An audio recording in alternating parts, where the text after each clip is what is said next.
Gjeoshkencëtarët zbuluan një kontinent që kishte qenë i fshehur për gati 375 vjet.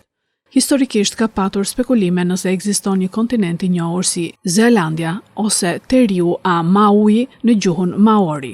Sipas TV News, Zelandia ka sipërfaqe prej 1.89 miljesh katror. Ishte pjesë e një superkontinenti të quajtur Gondwana, i cili përfshinte pjesën më të madhe të Antarktikës perëndimore dhe Australisë lindore, mbi 500 milion vjet më parë. Fillimisht u tha se u zbulua në vitin 1642 nga biznesmeni dhe marinari holandez Abel Tasman, i cili mezi priste të zbulonte kontinentin e madh jugor. Edhe pse dështoi të gjente tokën e re, ai takoi maorët vendas, të cilët fillimisht ishin të pakënaqur nga mbërritja e tij. Megjithatë, ata vazhduan të jepnin informacione të vlefshme rreth tokës përreth, duke përfshirë ekzistencën e një mase të madhe toksore në lindje. Vetëm në vitin 2017, gjeologët zbuluan se kontinenti kishte qenë i fshehur në sy të publikut gjatë gjithë kohës.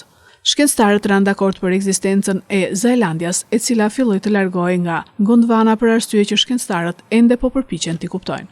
Pjesa më e madhe e kontinentit të sapo zbuluar është nën ujë dhe është përdorur si shembull nga gjeologët në Institutin e Kërkimeve të Kurorës së Zelandës.